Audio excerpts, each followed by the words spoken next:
For those of you who thought that social media was something that stretched back a few years, perhaps only to the invention of Facebook, you couldn't be more wrong.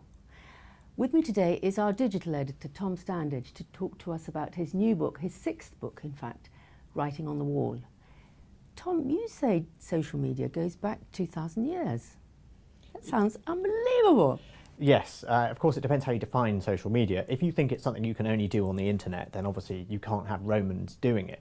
But what I think social media, what's important about it is that it's media you get from other people, and this allows you to create a distributed discussion or community. And you don't need a digital network to do that, and there have been previous technologies that have allowed people to use the sharing of media along social networks to create these sort of distributed communities. And so I went back and looked at them in history to see what they could tell us about social media today. And the earliest example I could find was in the late Roman Republic, and this is because for Romans, copying and delivering information was very cheap. It's cheap for us today because of broadband. It was cheap for them because they had slaves to do it.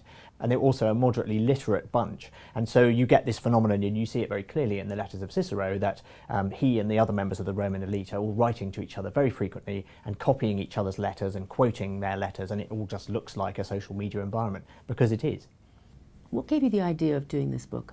Well, it came out of when I was made digital editor at The Economist, and I went back and, I'm a great believer in the idea that one of the best ways to look at the future is to look at the past first.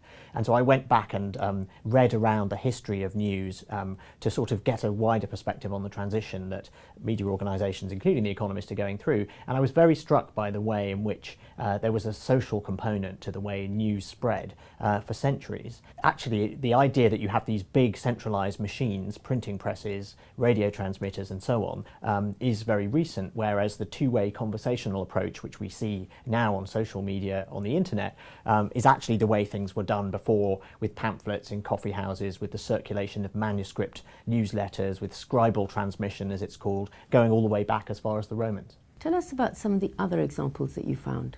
Well, it turns out there are lots of examples of these social media ecosystems. So after the Romans, if you look, say, at the period of the Reformation and the way Luther used pamphlets to spread a message, he realised that if he just put a message into circulation, and this happened by accident with his 95 Theses, the printers in each town would print it and it would travel to the next town and the printers would reprint it, and Luther didn't have to do anything for this message to spread because the audience out there thought that it was important enough to spread on their own. And there are lots of other examples as well: the circulation of poetry within the Tudor and Stuart courts, the pamphlets of the English Civil War period, the manuscript newsletters that circulated in England and France, the pamphlets in the run-up to the American Revolution, and also the circulation of libelles, these little rhymes, very often scurrilous, about the royal family that circulated in France in the run-up to the French Revolution. All of these circulated in what I regard to be social media environments. So Facebook and Twitter, that are so familiar to us now, are they part of the future or are they already part of the past? Well, I think there's an interesting anomaly about the way that social media works on the internet. If you look at the way email works or web publishing works, it's an open, distributed system. And if you don't want to have Yahoo or Google handle your email for you, or even The Economist for that matter, you can get your own mail server and plug it into the internet and it will work. Similarly, you can plug your own web server into the internet and it will work and serve pages to people. So you don't need to ask anyone's permission to do that. If you look at the way social media works, however, although we treat it as if it's a giant public space, it's actually privately owned. So it's much more like a mall than a town square, say. But I wonder whether over the next decade or so we might actually move to an open distributed model in the same way that we have for web publishing and email, and that in retrospect Facebook and Twitter may end up looking as dinosaur-like as AOL and CompuServe did before they were swept away by the World Wide Web. You talk about these things as being very similar: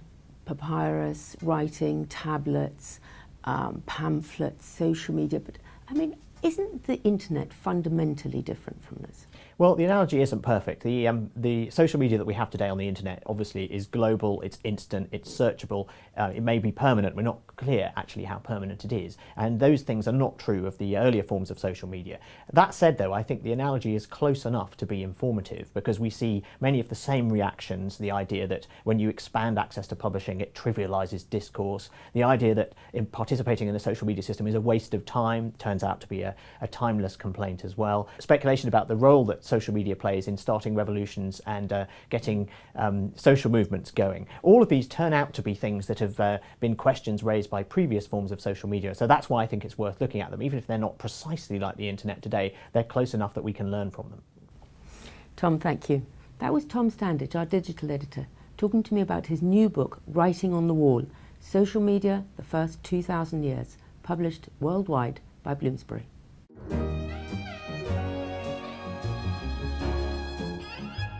The Economist.